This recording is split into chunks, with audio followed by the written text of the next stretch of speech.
Vous écoutez Mimesis, le podcast qui met votre corps en mouvement et votre esprit en ébullition. Je suis Alex, metteur en scène et directeur de l'association Le Bazar Culturel. Passionné par les arts du geste, j'ai fondé la méthode Artistic Training pour aider les acteurs à développer leurs qualités physiques et se perfectionner dans leur discipline. Chaque semaine, je vous livre mes entretiens avec des experts de la préparation physique, de l'entraînement, de la performance ou du mouvement en général. Que vous soyez artiste, sportif ou simplement curieux, cette émission sera l'allié de votre progression.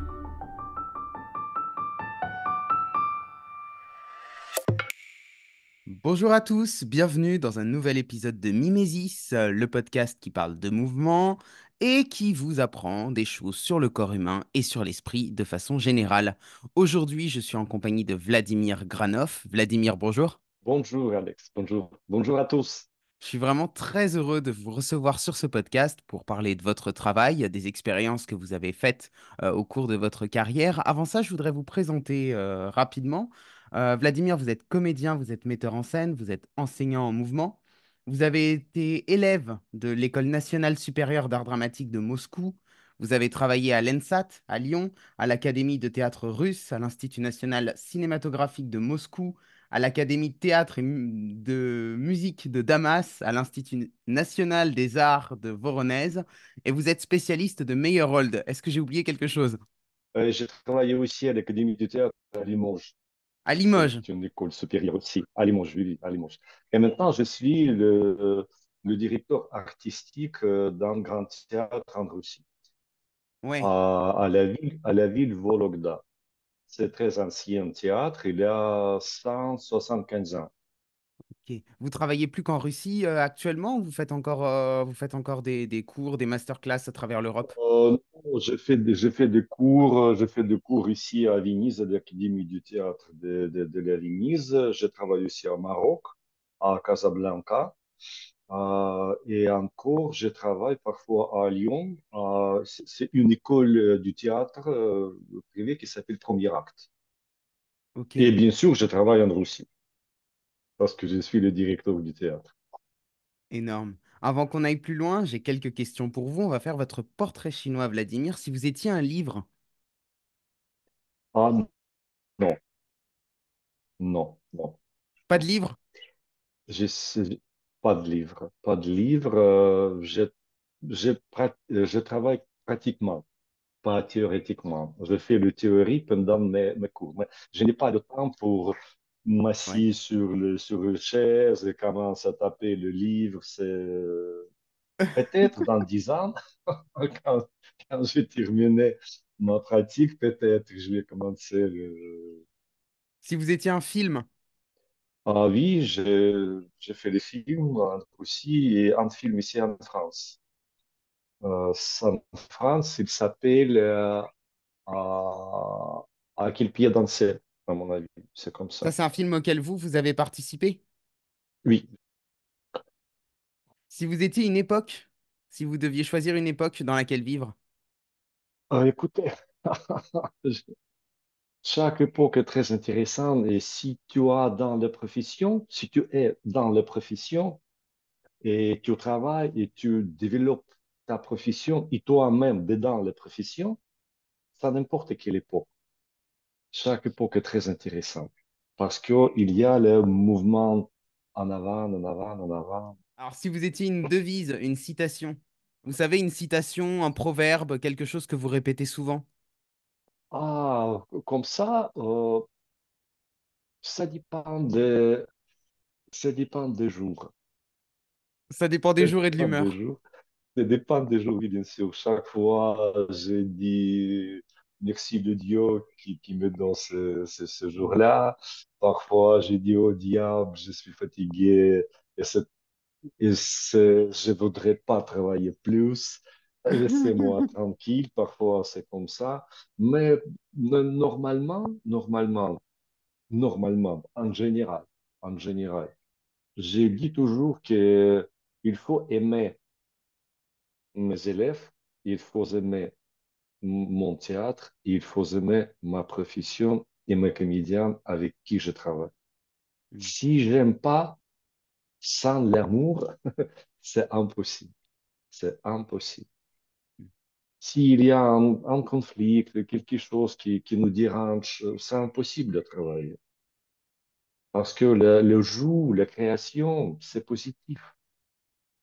Si nous faisons une grande tragédie avec les morts, avec les tragédies vraiment comme tragédie, comme Roméo et Juliette, comme Othello, aussi, c'est le jeu.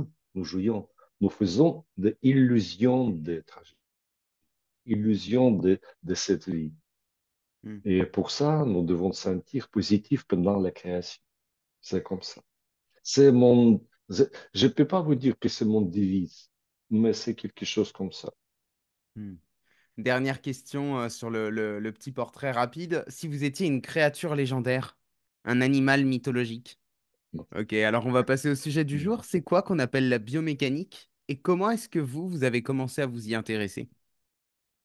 Oh, c'est le processus assez long, assez long.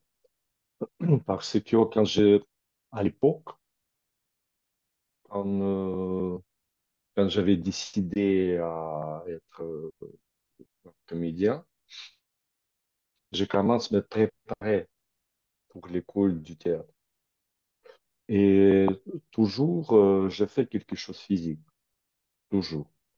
J'ai fait l'escrime sportif assez fort. Quand j'étais un jeune garçon, j'étais cinquième en Russie. C'était une compétition assez sérieux. J'ai fait les danses contemporaines et les danses sportives aussi. J'ai fait un peu acrobatie. Et à l'école du théâtre, en Russie, c'est 4 ans.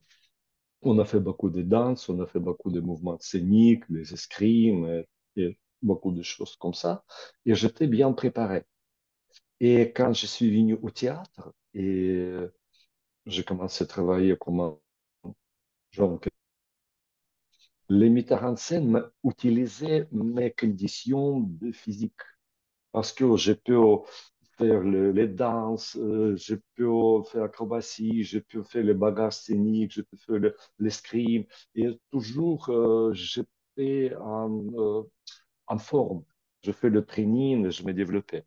Et une fois, à l'école du théâtre où j'ai fait mes études, il m'a invité à commencer à enseigner.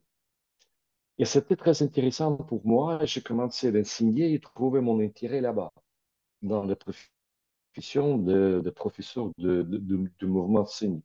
Mais je n'étais pas vraiment un professeur parce que le professeur de mouvement scénique, c'est l'autre profession. Comme par exemple, metteur en scène et comédien, c'est des professions très différentes. C'est l'autre métier, c'est l'autre base pour ce métier, l'autre école. Et j'ai commencé à travailler, c'était très intéressant pour moi. Et soudain, j'étais invité à un grand festival de mouvements scéniques en Russie, avec tous les grands professeurs de mouvements scéniques en Russie. Je suis venu à Saint-Pétersbourg. On a passé là-bas une semaine en discussion, on fait l'échange d'expériences, des exercices et tout ça et tout ça.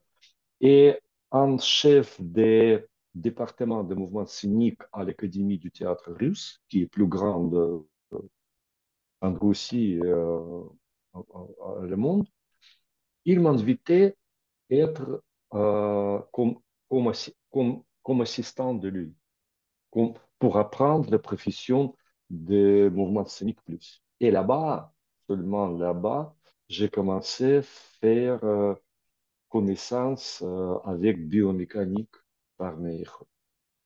Et j'ai trouvé mon intérêt là-bas parce que c'est l'autre langue du théâtre qui te donne possibilité à comprendre quelque chose de dramaturgique plus rapide, plus facile, plus rapide.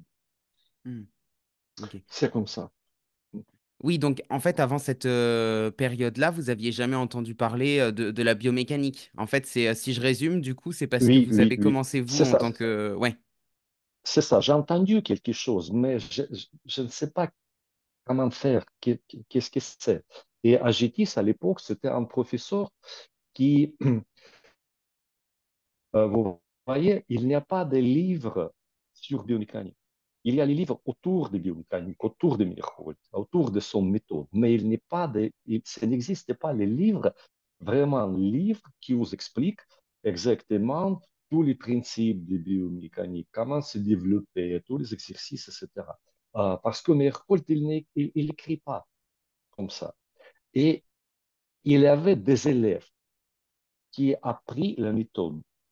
Et après, les élèves, ils avaient aussi les élèves. Et de main à main, les méthodes arrivent chez nous. Et j'ai pris cette méthode de main comment dire, un grand professeur de biomécanique qui a pris la méthode d'élèves de mes rôles. C'est comme ça. C'est comme escalier, vous voyez, c'est comme ça. Ouais. Et Meyerhold, lui, s'était inspiré de quoi pour fonder sa méthode? Ça consiste en quoi, justement, son travail de biomécanique? Ah, parce que vous voyez, mes rôles, il nous donne l'autre façon du théâtre. L'autre façon du théâtre. Stanisław qui sait vraiment réalisme. Il était un peu, je ne veux pas dire malade par réalisme, mais c'était comment dire, grande idée de Stanislavski euh, au début du XXe siècle. Il fait les feuilles dans l'arbre sur la scène, les feuilles. Vous voyez, il fait la terre, il porte au plateau la nature, vraie nature, pour créer la vie, vraiment la vie comme la vie. Mais Meyerhold, il était pas à contraire de Stanislavski, mais il trouvait son intérêt dans la structure du théâtre, la mécanique du théâtre. Parce que le théâtre, c'est quoi? C'est pas la vie, la vraie vie. C'est les conditions, c'est les constructions. Et il enlève du plateau toutes les natures. Il fait les constructions du métal, et comme ça doit être plus ouvert. C'est le théâtre, vrai théâtre. Mais les, la psychologie, il reste comme Stanislavski. Il a changé seulement la forme. Et pour lui, pour ça, la forme du corps est devenue plus importante pour Meyerhold. Et il commence à trouver le système pour élever les comédiens de son théâtre, qui peut faire toutes les choses. Acrobatie, qui peut comprendre l'émotion par le corps et qui peut parler avec les spectateurs par le corps, sans mot parfois. Parce que le corps, quand il transforme un spectateur, transmettre à un spectateur tout ce que je sens, tout ce que je pense, tout ce que je veux faire. Et pour ça, il préparait ce système qui s'appelle biomécanique. Parce que regardez, quand je parle avec mes élèves, je les demande, si je veux vous expliquer comment vous pouvez couper le bois par l'âge, si je veux vous expliquer seulement par les mots, sans geste, aucun geste, sans bras, seulement par les langues, blablabla. Bla, bla, bla, bla. Et si je vous montre comment il faut couper le bois seulement par l'action physique. Aucun mot, seulement l'action physique. Quelle explication sera plus facile, plus compréhensible et plus vite? Il me dit, bien sûr, action physique. J'ai dit, parfait. Si je montre comment il faut couper le bois, au Brésil, ils vont me comprendre? Oui. En France? Oui. En Australie? Oui. En Russie? Oui. Ça veut dire, l'action physique, c'est un langage international. Mais si on décide que l'action physique, c'est vraiment un langage, oui, il y a les grammaires, les ponctuations, les structures de la phrase. Il faut apprendre cette langue pour bien parler. Et biomécanique nous donne les chances de comprendre la structure de l'action physique au plateau. Hmm. La biomécanique, en fait, c'est le langage du corps, c'est ça. Le langage du corps, bien sûr, et Hmm. aussi c'est éducation des comédiens. Parce que Miracle de créé 5 histoires, c'est pas le, comment vous explique, c'est pas pour les spectateurs. Il y a 5 histoires seulement pour élever et développer le corps des comédiens. Hmm. Il y a, la première histoire, c'est le caillou. Comment il faut lancer le caillou. Deuxième histoire, c'est l'arc. L'arc. Troisième, c'est une gifle.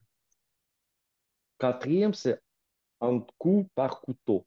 Et cinquième, un coup par couteau et comment il faut porter le partenaire du plateau. C'est comme ça. 5 histoires. Ils sont trop physiques parce qu'il faut garder la forme. Il faut courir, il faut sauter, il faut tomber, il faut faire toutes les ponctuations de la phrase. Ça veut dire le refus, le, l'action principale, le freinage, le point, la pause. Il y a beaucoup de choses. Chaque terme euh, très riche. On peut parler à sujet de chacun très longtemps, mais très intéressant. Par exemple, si vous voulez, je peux expliquer, par exemple, le refus. Qu'est-ce que c'est le refus? Euh, si vous voulez lancer quelque chose en avant, quel geste vous faites en avance? Vous faites un geste en arrière. Oui, Oui, et après, d'accord. vous lancez. Vous voulez sauter. Quelle action vous faites au début? On prend un élan, du Vous coup. Il y baissez. a l'élan vers le bas. Oui, Oui. bien sûr. Vous baissez, vous baissez après. Vous sautez. Ça veut dire, première action, vous refusez de l'action principale parce que vous faites une action à contraire. C'est compréhensible, oui. Je Oui, fais à tout à contraire fait. et après, je lance. Et le refus, c'est la préparation de l'action principale. Et cette préparation peut être plus longue et plus intéressante que l'action principale. Hmm. Par exemple, si vous avez vu la compétition de billard, quelle est l'action principale? C'est seulement, c'est tout. Mais la préparation, Hmm. il prépare je ne sais pas comment ça s'appelle en français, le bâton Oui. pour faire le coup. Il prépare ça, il marche autour de la table pour regarder les positions debout. Lui, il, il trouve les positions plus agréables, plus commodes pour faire le coup. Et c'est le théâtre, c'est très intéressant. Hmm. Vous voyez? C'est- et le refus aussi, c'est pas seulement le terme seulement physique, c'est le terme psychologique aussi. Par exemple, nous jouions par exemple Shakespeare, Othello. Othello tue Desdemone à la fin de la pièce. Ça veut dire, il la déteste, il sent grand haine à Desdemone et, et pour ça il le tue. Il la déteste. Sinon, pourquoi? Ça veut dire, comme le refus, le comédien doit jouer l'amour Hmm. à Desdemone. Et si c'est l'amour est petit, la déteste sera petit. Et le processus, comment l'amour se transforme à la déteste, sera pas intéressant. Mais si le comédien joue énormément grand d'amour à Desdemone, ce sera énormément grand déteste. Et le processus, comment grand amour se transforme à grand déteste, sera plus détaillé, Hmm. plus intéressant pour nous. Vous voyez? Ouais, C'est ouais, le ouais, bien sûr. biomécanique.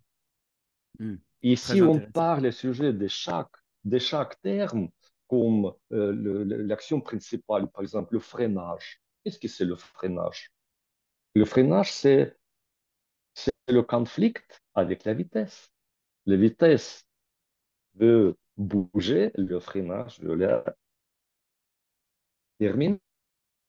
Et par exemple, si vous voyez deux actrices au plateau et une pleure, c'est comme hystérie. Ah! Et l'autre se tient et seulement une larme qui coule. Les spectateurs vont regarder à quelle actrice? En première ou à deuxième? Mm. À deuxième.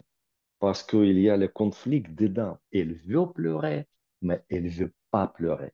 Et il se tient. Et c'est le freinage. Vous voyez? C'est très intéressant parce que biomécanique nous donne grande chance à comprendre qu'est-ce qui se passe avec moi physiquement et psychologiquement à la même. C'est comme Ouais. ça.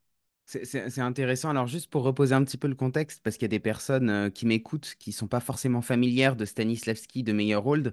Donc, Stanislavski, pour le dire de manière très schématique, on va être vraiment sur un théâtre, effectivement, qui va être plutôt psychologique, dans lequel on va chercher à l'intérieur de soi les motivations à réaliser une action, comment se sent mon personnage, etc. Et on va construire la psychologie du personnage pour pouvoir agir. Tandis que chez Meyerhold, on va plutôt passer par le corps pour aller chercher ce qu'on a envie de jouer. Là où je suis pas tout à fait, enfin, disons que le point de tension que je constate là dans ce que vous dites, et vous allez me dire ce que vous en pensez, c'est que vous dites Meyerhold, on va pas être dans le vrai, on va pas être dans l'imitation de la réalité. Pourtant, il y a rien de plus vrai que le mouvement. C'est ce que vous disiez là. Quand on se prépare pour jouer au billard, il n'y a rien de plus vrai. C'est même, à mon sens, c'est même plus vrai ça, c'est même plus vrai ce qui se passe dans le corps que ce qui se passe dans la tête, quoi. Je veux dire, c'est encore plus profondément humain que le fait de jouer une action psychologique, non? Non, il ne faut pas les diviser. Il ne faut pas les diviser parce que chaque action physique donne influence à ma psychologie. Et inverse aussi. Chaque sensation que j'ai, ça fait tout de suite, ça fait influence sur mon corps, sur mes gestes, sur mon voix. C'est aussi. Si, Mm, par exemple, si j'ai un stress, par exemple, psychologique, mon voix commence à lever un tout petit peu. Je commence à parler à plus haut qui est normal. C'est quoi? C'est le physique. Parce que qu'est-ce que c'est le parole? Le parole, c'est le muscle. J'ai fait j'inspire par le muscle, oui. J'ai articulé par le muscle. Le, le, le voix plus fort ou plus bas, c'est aussi le muscle. Plus haut ou plus bas, c'est aussi le muscle. Ça veut dire, si j'ai un stress, mon corps commence à réagir tout de suite et mon voix monte un tout petit peu. mm, Ou par exemple, euh, si vous marchez quelque part et soudain vous écoutez grand bruit, donc, par exemple, qu'est-ce que vous faites? Quelle réaction? On se retourne, par exemple, Tout de si on suite, entend. Oui. tout de suite, vous retournez. Et après, vous commencez à comprendre, ah bon, ça va, non, c'est pas grave. Mm, C'est la voiture, etc. mm, Oui, mes première réaction, c'est physique et tout de suite psychologique. Tout de suite. C'est toujours ensemble. Nous pouvons pas diviser ça. mm. Oui. Donc les deux, en fait, C'est conduisent au normal. même résultat. Oui, bien sûr, Mm, bien sûr, bien sûr. Et vous voyez, tout le monde était en train de penser que Stanislavski et Meyerhold, ils ont un grand conflit entre eux. Parce que les systèmes sont très différents. C'était beaucoup de discussions entre eux. Mais à la fin de sa vie, Stanislavski dit que Meyerhold était mon meilleur élève. mm, Parce que Meyerhold était vraiment l'élève de Stanislavski. mm. Oui, oui. Alors, par exemple, dans le cas d'une douleur. je joue mon personnage, je ressens une douleur. Comment est-ce qu'on peut la travailler donc, par exemple, avec le système de Stanislavski, je vais peut-être me souvenir d'une douleur que là, je dois jouer un personnage qui a mal au dos. Je vais me souvenir d'une fois où j'ai eu mal au dos et je vais essayer d'aller chercher cette sensation. Comment est-ce qu'on fait Exactement, pour Alex. travailler une douleur avec Meyerhold? La même chose. Hmm, La même chose. Il faut comprendre quelle partie de... Qu'est-ce que c'est le douleur? Le douleur, ça veut dire que cette partie de mon corps est bloquée parce que le cerveau donne le signe de, par exemple, le dos, bas du dos. Oui, je fais quelque chose pas correctement et mon vertèbre un peu bouger. Et ça donne le menace pour le cerveau des vertèbres. Vous connaissez qu'il y a le cerveau des vertèbres, dedans le vertèbre. Et tout de suite, il y a une réaction musculaire qui commence à bloquer cette partie des vertèbres et donne le signal à la tête que c'est le menace. Et tout de suite, le signal de la tête baisse, passe tout les vertèbres comme la douleur. Pour ne hmm, bouger pas plus cette partie de vertèbre, pour le bloquer. Ça bloque par la douleur. hmm, Ça veut dire que je dois comprendre les racines de ces douleurs. Et quand je comprends d'où ça arrive, ces douleurs, je peux jouer. Parce que je peux bloquer, par exemple, bras, épaules, mal à l'épaule. Oui, je peux les bloquer et être très naturel avec ça. hmm. C'est intéressant et ça pousse la réflexion au point de se dire que les comédiens et même peut-être les metteurs en scène, ils doivent vraiment avoir des connaissances en anatomie, quoi. Ils doivent pouvoir connaître le corps pour savoir comment le corps réagit, comment le corps fonctionne, pour pouvoir, Exactement. ouais, pour pouvoir jouer tout, en fait. Exactement. Anatomie et surtout psychologie. Hmm, Parce que quand nous faisons l'analyse de nos personnages, nous devons faire l'analyse psychologique. Nous devons trouver la motivation. Parce que nous, toujours, nous avons une motivation. Sans motivation, nous faisons rien. Pour les adultes, par exemple, il y a seulement deux façons de motivation. Je veux et j'ai besoin et je dois faire quelque chose. Je veux et je dois. Pour les enfants, seulement je veux. Ils ne comprennent pas, je dois. Les trop petits, vous voyez? Et si vous faites l'analyse de vous-même, vous, vous allez trouver que toujours vous avez la motivation. Toujours. Je veux boire de l'eau. Je veux. Je veux dormir. Je veux arrêter toutes les choses, me poser dans le lit et dire, tout le monde part d'ici, je voudrais être tout seul. Je n'ai pas besoin de quelqu'un, mais je veux. Ça veut dire, chaque fois, nous devons trouver vraie motivation de mon personnage qui joue, qui le joue. hmm. Vous avez compris ce que je dis là? Oui, oui, oui, oui, bien sûr. Et pour ça, bien sûr, anatomie, il faut, parce que c'est le corps. Vous voyez, en Russie, c'était un grand comédien. Si vous connaissez Tarkovsky, par exemple, comme réalisateur du cinéma, Non, non, non, je connais pas. c'était une grande personne du cinéma mondial. Il était mort en France. Il est émigré de la Russie, il était mort en France. Et c'était un grand comédien qui jouait beaucoup avec Tarkovsky. Et une fois, il a dit que nous sommes les comédiens, nous sommes les instruments dans les mains des metteurs en scène.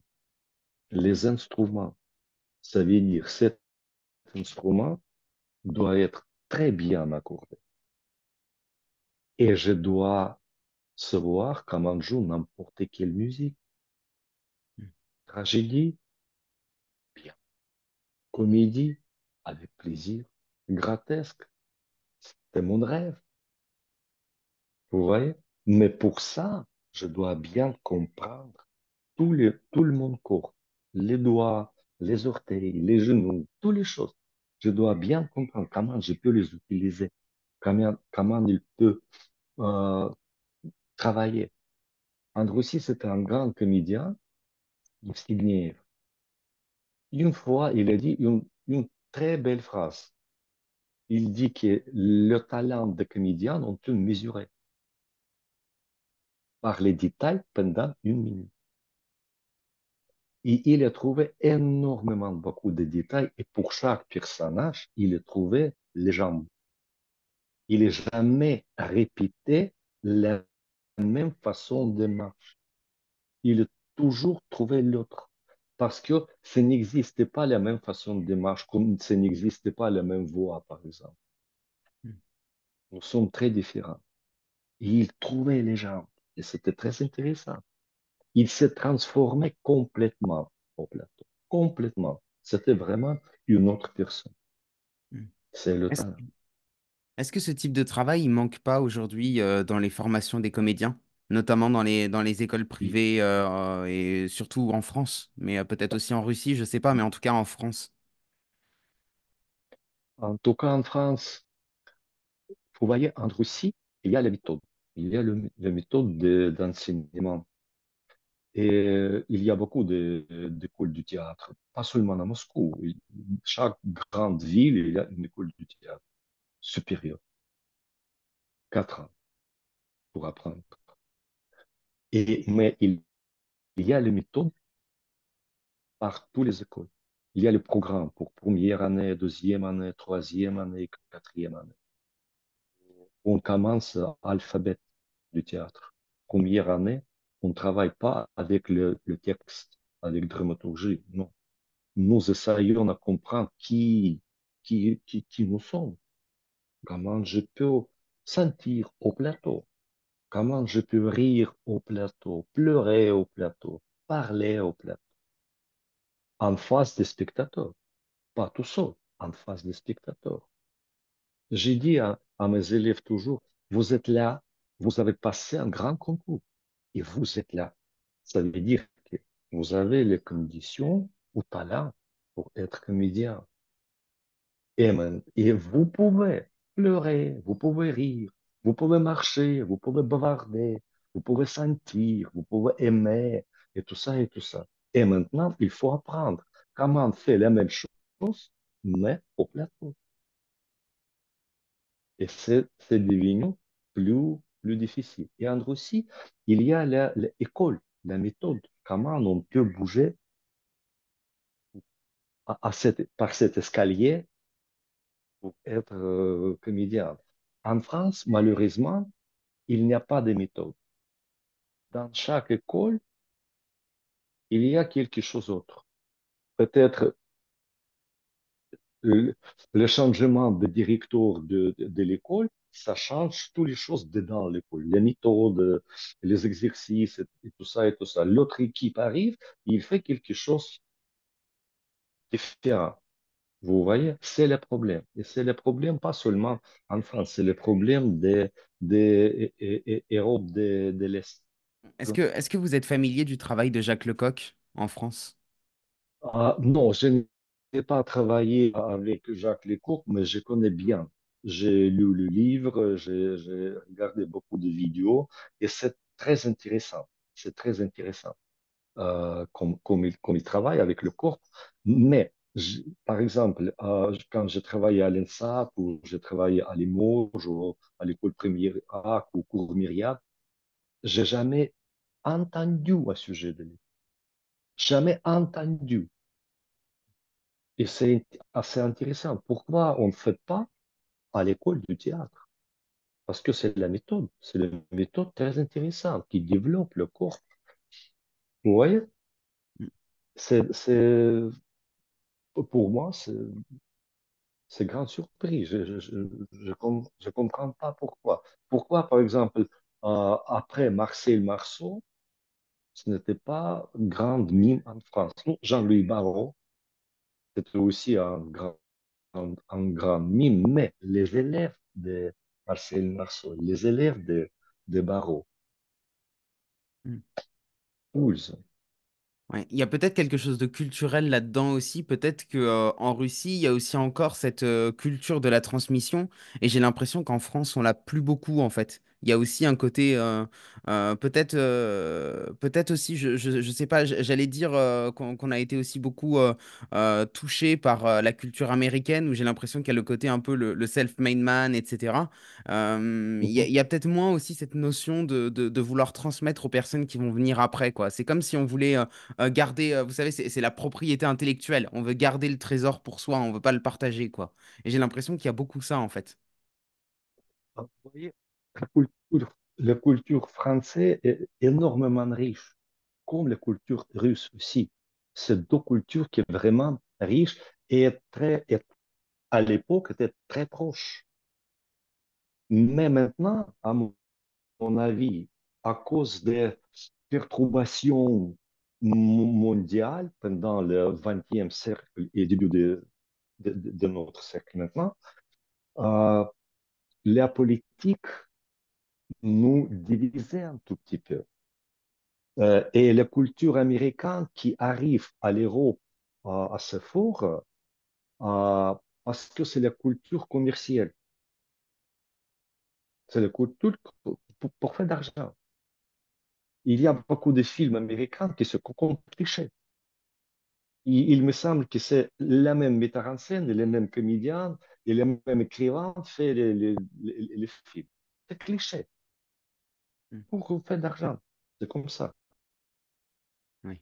Et pourtant, je vais Mais apporter un contre-argument à ce que je viens de vous dire, en fait, parce que je réfléchis en même temps. Et pourtant, il y a de la méthode aussi aux États-Unis. Là, je pense du coup forcément à la méthode Lee Strasberg, qui s'est inspirée de Stanislavski, qui n'existe peut-être plus. Enfin, si, on a encore l'acteur studio aujourd'hui, vous me direz.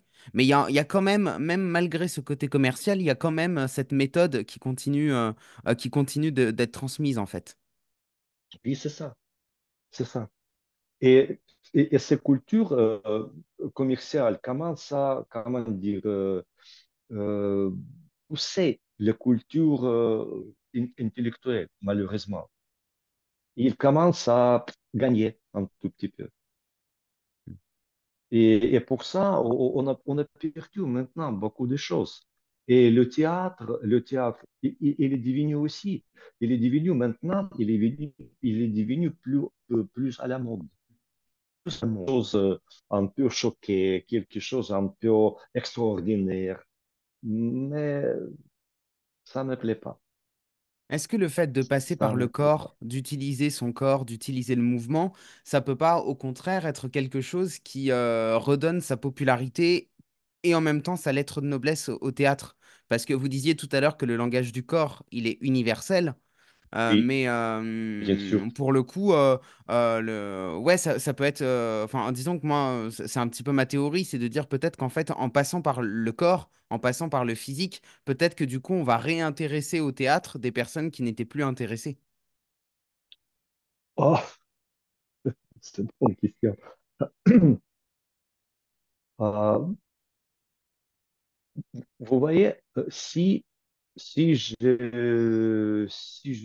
vais à l'opéra, j'ai dit que j'ai écouté opéra. Oui.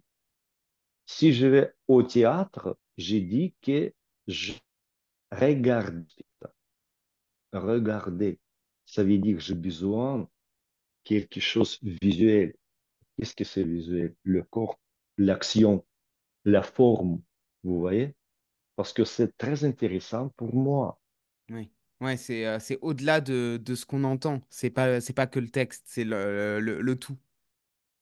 Exactement, parce que, vous voyez, je peux prendre Othello par Shakespeare, euh, le bon fauteuil, une tasse de café, je fais des lumières plus agréables, je m'installe dans un fauteuil et je commence à lire Shakespeare, Othello. Et bien sûr, quand je lis le texte, dans ma tête, il y a les tableaux, il y a le film. Je peux imaginer tous les personnages et comment ça bouge, tout ça et tout ça. Mais regardez, j'ai terminé, je ferme le livre Je prends le téléphone, j'appelle le théâtre, je dis, moi, s'il vous plaît, réservez un billet pour moi parce que je voudrais maintenant regarder quelle forme vous avez me proposé, quel accent vous faites dans votre spectacle, quel accent intellectuel. Pour moi, peut-être j'ai perdu quelque chose quand je lis la pièce et je voudrais le voir. Ça m'étire. Mm. C'est le théâtre. Mais mais le théâtre, maintenant, le théâtre européen, il est devenu plus verbal. Il y a les comédiens qui sont blablabla, blablabla, blablabla, blablabla, Mm. et rien. Mais toujours dit à mes élèves, si vous regardez, écoutez, c'est pas moi qui fait cette analyse, c'est les psychologues qui font cette analyse. Nous prenons l'information du texte pendant la vie. Non, si c'est pas en lecture, non, bien sûr, non. Mais pendant la vie, entre nous, 12% nous prenons de la texte. 38% d'informations, nous prenons de l'intonation. Et 50%, nous prenons de l'action physique. Si vous regardez par la fenêtre, vous attendez rien. Mais vous voyez comme deux personnes, ils font le rendez-vous, fait quelque chose, et ils se séparent ou ils commencent à marcher ensemble. Vous pouvez comprendre. C'est c'est le rendez-vous noté ou non, si c'est des amis ou non, si c'est ennemi ou non, c'est le premier rendez-vous ou au dernier rendez-vous. Vous pouvez comprendre énormément beaucoup sans Mm. mots, sans intonation, sans texte. C'est l'action physique, vous D'accord. voyez? Mais Ouais, c'est l'action physique naturelle. Au plateau, nous devons donner beaucoup d'informations de la forme de l'action physique. C'est ça. oui. Oui, pour que le maximum de personnes comprennent. Vous allez donner plus de détails, c'est ça? Exactement. Mm. Exactement. Exactement. Oui. Alors, on approche de la fin de cet entretien. J'ai une dernière question à vous poser avant qu'on se quitte. Est-ce que vous pourriez nous partager une leçon que vous avez apprise récemment? Quelque chose que vous avez compris de la vie? J'ai compris les sons pour moi, Ouais, une leçon exactement pour moi. Vous voyez, oui, quand j'étais un jeune comédien, mais pas très jeune, c'était mon troisième théâtre. Et j'ai déjà joué beaucoup de rôles principaux, mais j'étais jeune. J'ai j'avais eu vers 30 ans. Vers 30 ans. Et première connaissance, le assistant de metteur en scène m'a proposé une place dans la loge avec deux grands comédiens russes. Des grands. Il me regardait, il me demandait, jeune homme, dites-nous, à quelle raison le théâtre vous salérait? À quelle raison vous gagnez d'argent? À quel truc de cette profession vous mm, faites d'argent du théâtre? J'ai commencé à expliquer, j'ai dit que bon, parce qu'au plateau, nous faisons la vie, vraie vie, nous portons quelques émotions et les idées à un spectacle. Oui, oui, mais non, mais pas pour ça. Et presque une demi-heure, j'ai essayé à trouver bonne réponse pour ces questions. Il dit, et après, un comédien m'a dit, je non, mémoriser pour toute la vie le théâtre par la pause, par la zone de silence. Comment vous gardez le silence? Pause. C'est plus intéressant que le texte. mm, Et ça tournait, un peu tourné ma vie. Je commence à penser au sujet d'action physique plus fort et je trouvais grand intérêt pour comment je peux seulement parler avec les spectateurs. Et dans mon expérience, j'ai monté déjà 2 spectacles seulement avec action physique. Pas de mots, aucun mot. Et c'est pas le pantomime, c'est le spectacle dramatique avec les personnages, avec les caractères, avec les rôles principaux, avec la musique, bien sûr. Mm. Mais cet rendez-vous avec 2 grands comédiens a tourné ma vie. C'était grand événement. Bon. Merci beaucoup pour ce partage. Merci Vladimir d'avoir accepté cet échange encore une fois. C'était vraiment un plaisir de vous entendre à ce sujet. Merci à vous, Alex, et merci à tous. C'est donc la fin de cet épisode. Si le podcast vous a plu, n'oubliez pas de lui laisser une note positive et de vous abonner si ce n'est pas déjà fait. Et pour celles et ceux qui veulent aller plus loin, vous pouvez soutenir le Bazar culturel en adhérant à l'association. Vous trouverez tous les liens dans la description, de même qu'un le lien qui vous permettra de suivre le travail de Vladimir si jamais ça vous intéresse. Merci d'avoir écouté cet épisode. Je vous souhaite une bonne semaine. Je vous dis à lundi prochain. Et en attendant, restez en mouvement.